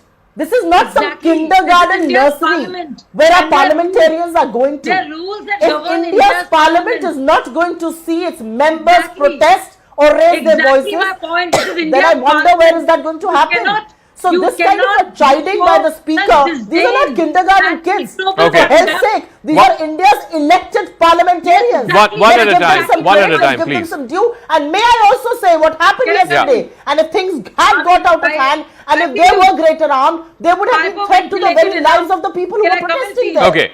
Shazia, respond. I mean, the mood question, Shazia, is that instead of fixing accountability for these massive security breach yesterday, the government and the treasury benches are only interested in suspending opposition MPs. Please answer. So first, let's not conflate the two issues. There is no connection between them whatsoever. Firstly, they were not expelled; they are suspended on grounds of unruly behavior, ignoble conduct. They were asking questions repeatedly, and they were behaving in the Unruly most behavior. rowdy manner. They were jumping into the well of the house, and the poor speaker kept on insisting and pleading them to not do that. And as Have for you the even official seen the statement by proceedings? the Home Minister, You clearly have not. No, I'm answering You each your clearly question. don't Be know your quiet. stuff when you Be speak. quiet for now. Be quiet for now. So and let me tell you, they were suspended, not expelled. You're not a school principal. About that. Just like And the speaker is not the school thirdly, principal, when this and happened, just like that's not a nobody's making kindergarten. light of it. So Amit don't Shah talk in ji that has just language. said, and I said it in my opening comments, that this is a major lapse. God knows what could have happened. Nobody is making a What have you done to the BJP MP? I would like to know. Why has he not been suspended? Do not scream. You're nobody to scream. How did You you come facilitate from a entry? party. You Answer come that from a question for party me. where two What has people been done to who the BJP hijacked the MP? Indian Where is Airlines accountability? in You want to sit 1978 here on your to high free horse Indira and Gandhi talk from the absolute jail, nonsense who like you actually always made do. MLAs. Don't Okay. talk about Okay, the one second. Look, if both of you are going to speak at the same time, we're not going to be able to hear either of you. So I'm going to pull back, and I want to go to the experts. I want to go to Deshdeepak Verma, who's been a former Secretary General of the Rajya Sabha. So, sir, please explain to us. There are multiple layers of security for any ordinary person to enter Parliament. Like one of the panelists said, if you're going to the visitors gallery, you cannot carry a mobile phone, you cannot carry a wallet. I believe you can't even carry a bottle of water into the visitors gallery. How is it that these two people managed to carry smoke canisters inside their shoe into the visitors gallery? And the three layers of security that I was talking about: outer perimeter, Delhi police, the building entrance, etc., by the CRPF, and of course at the final, either in the gallery or in the floor of the house, you have the watch and ward staff and the marshals. How is it that all three layers of security were breached by these two individuals? Isn't that a big lapse? Well, I agree with you that it is a big security lapse. And this has happened in spite of the fact that the three-layer security has been tested over time, and it has turned out to be quite effective and successful. But there are two things which have happened, and I think we must take that into account. The one is that the building in which the security drill was in a way foolproofed, that building has changed. Now there is a new building, so there is a new dynamics of the whole building, so that has to be taken into account. The other thing which has happened very recently is the unification of the two security. One is the Lok Sabha security, the other one the Rajya Sabha security. Now there is a unified command, and it was at the instance of the Honorable Prime Minister that he had made this suggestion, and Lok Sabha, Rajya Sabha presiding officers considered that, and when I was there, in fact, that unification has taken place. But these two factors will have to be tested, and I presume that that it has happened in a big way, in many ways, but still it needs to be perfected, and I feel that more security drills, more gadgets, more kind of pre-parliament session drills which are organized before every session, that needs to be done. And this is, and in fact, if you look at it, the incident, what has happened is that, for example, that person brought the canisters hidden inside her shoes, inside his shoes. His shoes, yes. Now the shoes have not been, at any point of time, the shoes were never checked. So I think because of the several incidents, what we need to do is that we need to draw the lessons from what is happening all over the country, all over the world, in terms of such disruptive activities, and the young people draw lessons from that. They look at it, they look at what is happening in the film, they look at what is happening. If you know that in some of the parliaments, even the MPs brought these kinds of canisters and they put it in the house. So these young people sometimes, and it is totally not justified, and whatever kind of frustration and whatever kind of anger you may have, but this cannot be justified. Dola Sen is also joining us. She's a Trinamool member of Parliament. She was also out protesting today. in the Lok Sabha. So 13 of your colleagues, ma'am, have been suspended for unruly behavior, for squatting in the well of the House, despite the Speaker giving them multiple warnings. Yes, no one is denying that what happened yesterday is a major security breach. The government's contention is that the Speaker is the custodian of the House. 8 parliamentary staff have been suspended for the breach, and an inquiry has been ordered, and basis whatever the recommendations of the inquiry, the Speaker will take necessary action. The government's contention is there is no need for the Home Minister or for the Prime Minister or anyone representing government to be making a statement, because it's Parliament security that's been breached and not a government office or not any other installation. First of all, for your information, incidentally, I am from Rajya Sabha, not from Lok Sabha. Sorry. However, Yeah. doesn't matter. बहुत सारे बात अभी तक हुए हैं. हम 3-4 points बोलना चाहते हैं. पहला कि मोदी जी या अमित शाह जी या बीजेपी या व्हाटएवर, उन लोगों ने जितना ही भी बोल सके कि ये उतना कुछ नहीं है, उतना सीरियस कुछ नहीं है, बेवजह राजनीति हो रहा है. इट्स अ सीरियस इशू, बहुत सीरियस इशू हुआ था. कल जो हुआ वो अनप्रेसिडेंटेड है, ये होना नहीं चाहिए था. और ये 3 लेयर 4 लेयर की बात सिर्फ नहीं है, ये सिर्फ पार्लियामेंट्री सिक्योरिटी स्टाफ की, दिल्ली पुलिस की, सीआरपीएफ की, सीआईएसएफ की नहीं है, ये पॉलिसी मैटर है. होम मिनिस्टर को इसके लिए जवाब देना है. उसकी पॉलिसी में कुछ ना कुछ प्रॉब्लम है. और ये भी हम पूछना चाहते हैं कि मोदी जी का इतना जल्दबाजी भी क्यों थी न्यू पार्लियामेंट बिल्डिंग ओपन करने का. हम ट्रेड यूनियन करते हैं पिछले 30 साल से. हम trade union point of view से एक बात करना चाहते हैं, कंपैरेटिव स्टडी. अगर पुराना पार्लियामेंट हाउस अब समझिए ना तो वो इंडस्ट्रियलिस्ट की तरह है, और new parliament building is like Bania. You know the difference between industrialist and Bania. अगर अब जाएंगे ओल्ड पार्लियामेंट हाउस तो उधर स्ट्रक्चर आर्किटेक्चर ऐसे ही है ट्रेडिशनली, तो विजिटर गैलरी बहुत ऊपर है और ये तो बहुत नीचे है कि कोई भी जंप कर सकते. पुराना पार्लियामेंट बिल्डिंग से उतना सहज नहीं था जंप करने का. और पार्लियामेंट का अंदर अगर security Amit Shah ji home ministry का तरफ से पार्लियामेंटेरियन को नहीं दिया जाएगा तो देश की आम जनता की क्या होगी. हम तो बहुत चिंतित है. हमारे इतने सारे बॉर्डर है, मोदी जी की गवर्नमेंट की तरफ से हमारा सिक्योरिटी स्टेक में तो नहीं है, पार्लियामेंट में Shazia wants to respond to what you've said, ma'am. Yeah, Shazia. और लास्ट एक बात हम करना चाहते हैं. Yeah, one second, Dola ji, 1 second. Shazia wanted to come in. Yeah.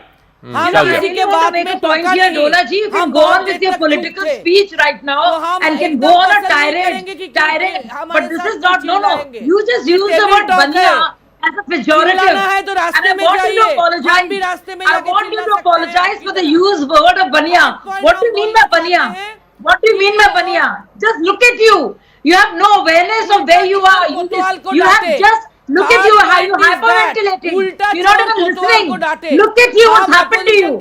You are in a state of sorts. You are in a state. Look at you. You're not even listening. Okay. Let me go to Mr. Vora. Mr. Vora is a former IPS officer. Mr. Vora, one second. Let me move away from the politicians, please, for a second.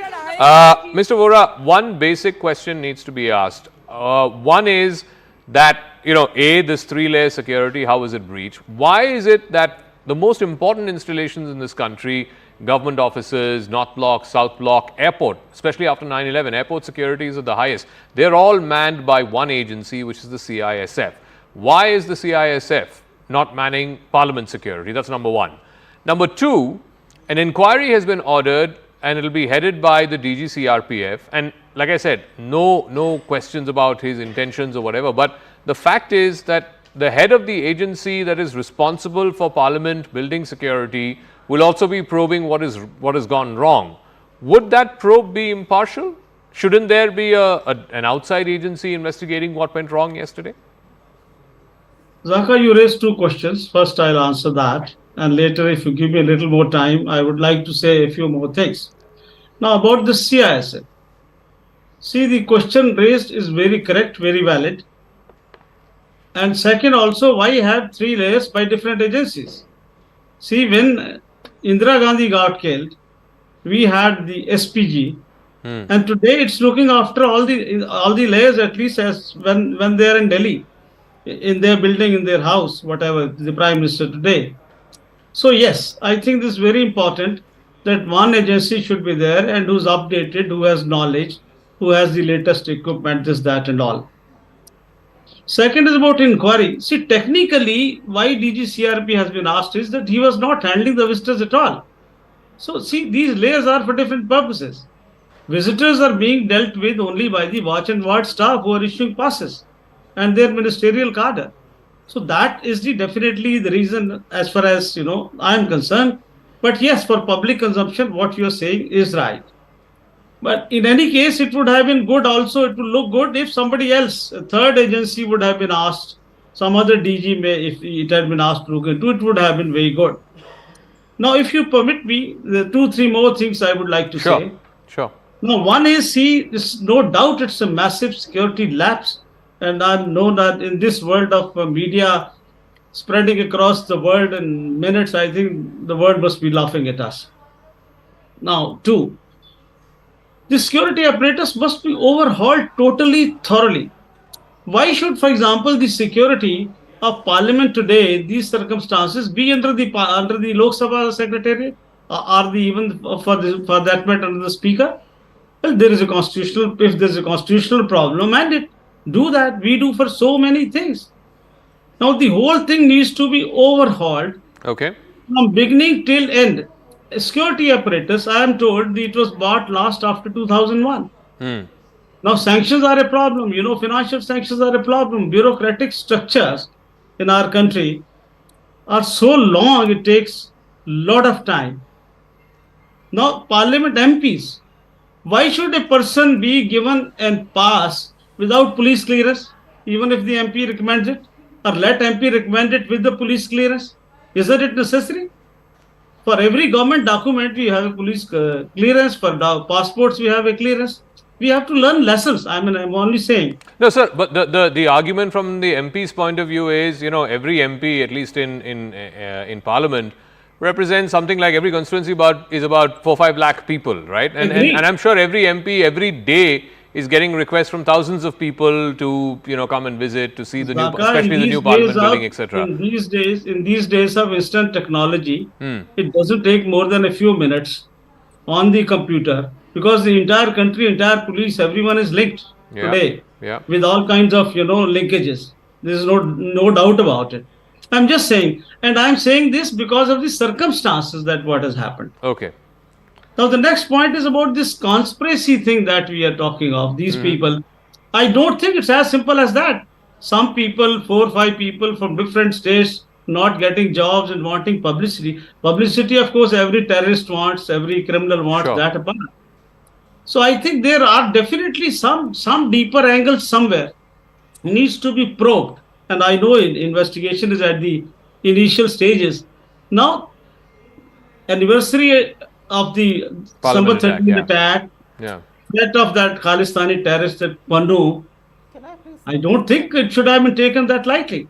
Okay, so let me ask Supriya Srinath, one of the points that people like Mr. Malviya from the BJP etc. have been made is the connections of some of these individuals who've been nabbed. I believe the lady Neelam Azad was part of the farmers' protest, she was part of the wrestlers' protest, and they are basically pointing to what they call a communist Congress nexus. These are Andolan GVs etc. Should their antecedents be completely overlooked, Supriya Srinath? You expect me to even answer that silly argument that's coming in from the fake news factory of the BJP? I will not even give it any relevance by answering that question, Zaka. But I have something to say in return. Yesterday was the 22nd anniversary of the Parliament being under attack. Parliament was actually under high alert. And even then a security breach like this happens.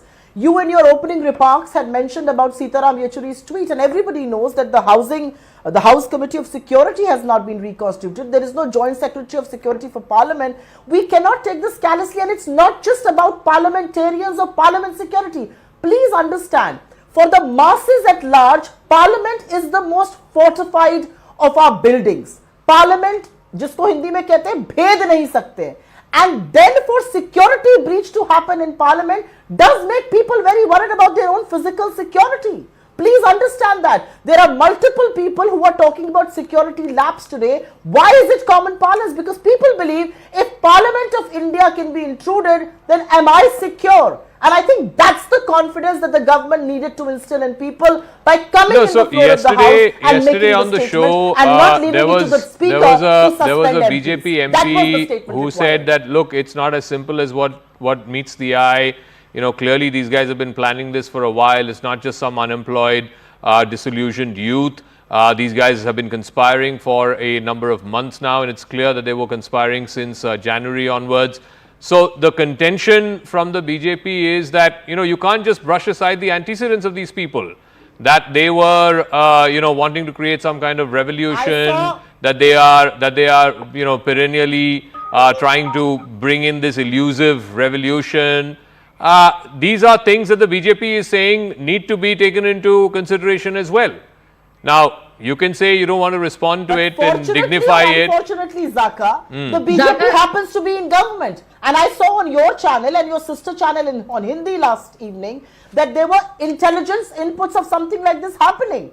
What was the security apparatus doing? Why does intelligence continue to fail us? Because this government wants to look away the other way on every single issue. Even on this issue, we are not discussing security, we are not discussing the breach, we are actually suspending members of Parliament who are asking tough questions on security. And no, I completely disagree that they were unruly. I can show you videos where they were protesting peacefully, and that's the right of a member of Parliament, which he or she cannot be denied. What was wrong with members of Parliament asking for a statement from the Home Minister? Now imagine if this had happened, if the UPA was in power and the Congress had a Home Minister, by now you would have forced him to resign.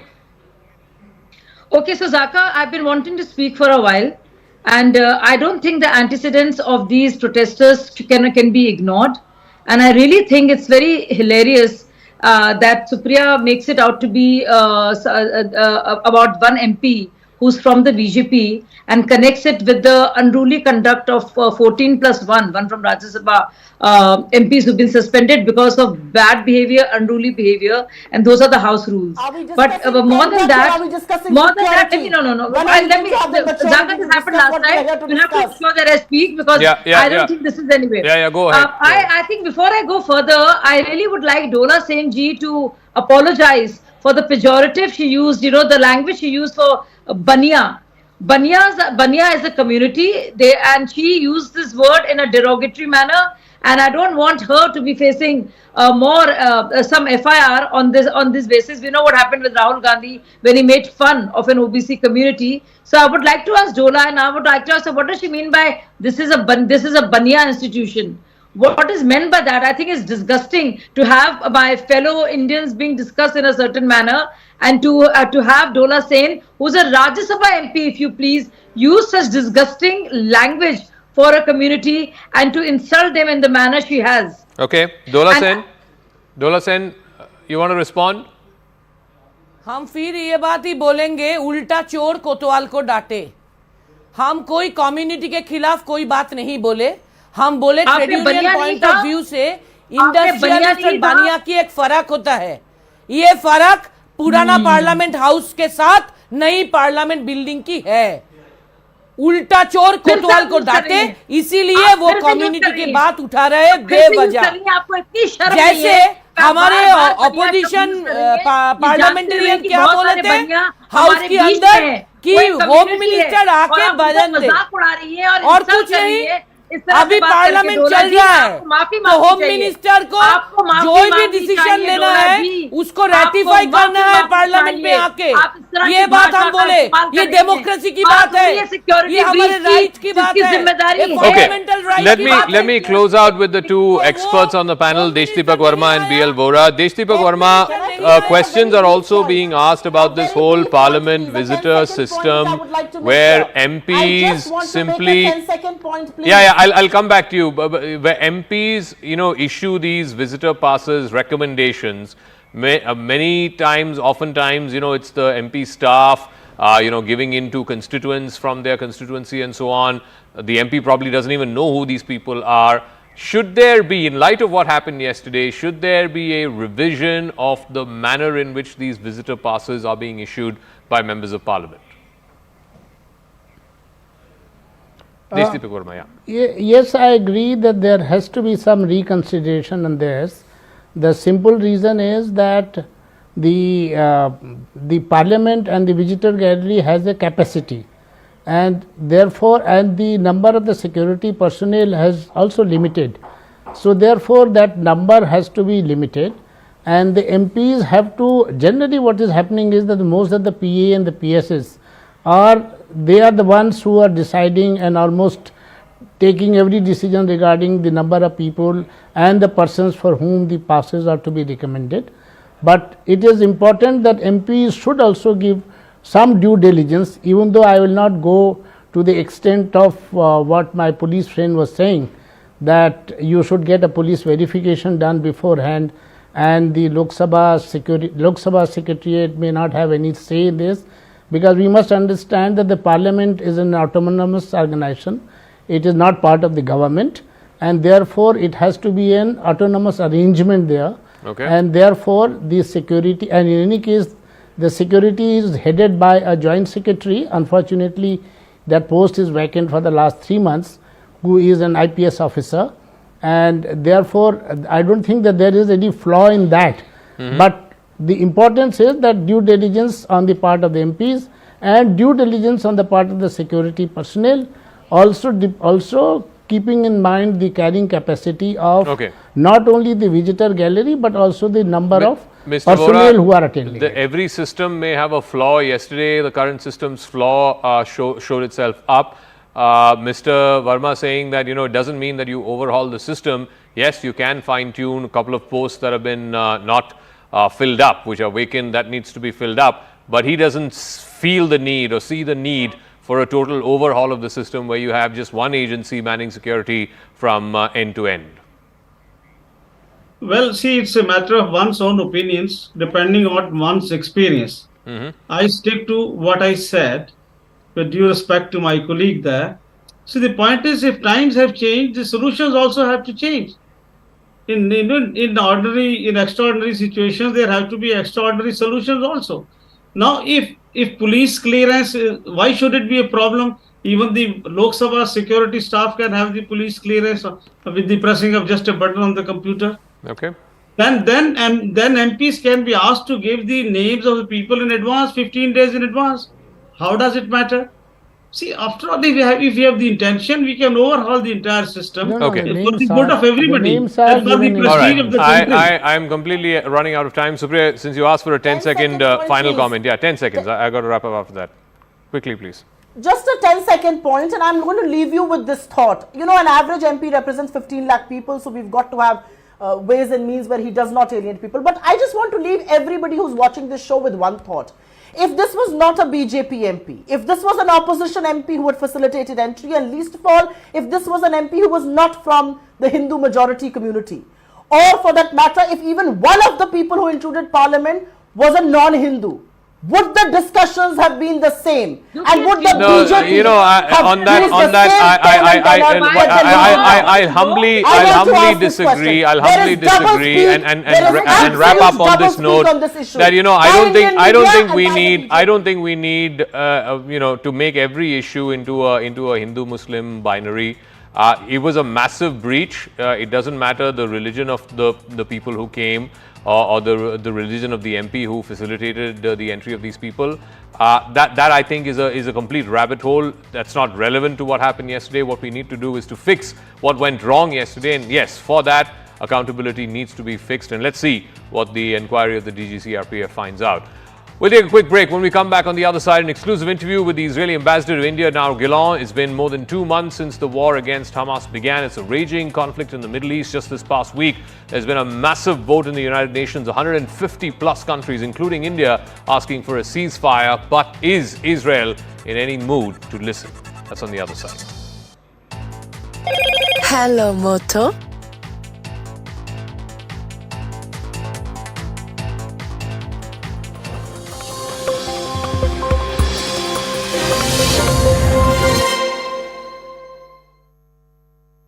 presented by. Okay, we were focusing on the political fallout. Let's now bring you details from what actually took place. Yesterday, you'll remember, as we've been telling you since the start of the show, a major security breach took place in Parliament with two men making their way all the way almost up into the well.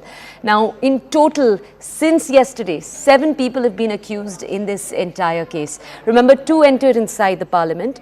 2 were believed to have been standing right outside. They also had the same gas-emitting, smoke-coloured explosives that the 2 people inside the Parliament did. So 2 people inside, 2 people outside.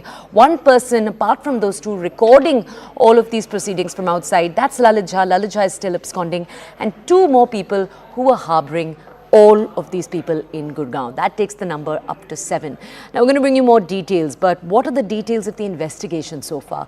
Police say that they've found books of revolutionaries like Bhagat Singh and Chandrasekhar Azad. All of these people, all of the 7, were connected reportedly by a Facebook group. They were part of a Bhagat Singh fan club. Police officials say the group possibly carried out a recce of the Parliament before the Wednesday act. The attempt to seek a visitor pass through MP Pratap Sinha, that's also been on for 3 months, so it's not something that took place in a quick period of time. Now, the Ministry of Home Affairs, as we speak, has set up a larger inquiry panel. It's headed by the DG of the CRPF, Anish Dayal Singh. 8 security personnel since today morning have been suspended from the duty. Now, I do want to point out, these are the security personnel who, according to our reporters, were involved at the very ground level in the checking. So, the checking that takes place when, as a visitor, you try to enter. But till now, as we speak, no higher level suspensions have taken place. Delhi Police Special Cell has taken over the entire investigation as we speak. We're going to be bringing you more details on the investigation and the kind of action and follow through that is taking place. First, though, this is a ground report from my colleague Anshul. I believe he visited the house of one of the people who took part in yesterday's act. This is a house in Haryana. Take a look. No one had any idea that something like this was on the charts or something like this was being actually planned by Neelam. But one thing is for sure, and what the family has also confirmed, that she was a very prominent part of the farmers' protest that broke out. And that is the reason why at this point in time, at the exact location at which I am standing, a panchayat has been called by the local farmers over here, and there they would decide if at all they are going to go ahead and support Neelam in this endeavour that she had picked up to go ahead and protest right outside the Parliament. These are the latest details that are coming in as far as the Parliament security breach is concerned. Our reporters are on the ground getting us all the latest updates as far as the probe is concerned. But we'll quickly walk you through more details on what exactly happened in the Parliament yesterday. Remember, there was a security breach. Now, let's take you through the sequence of events that happened yesterday since 1 p.m. And CNN News 18 was the first to show you these visuals yesterday at 1 p.m. on how the first intruder, as you can see, jumped from the visitors gallery to the well, and he was jumping there.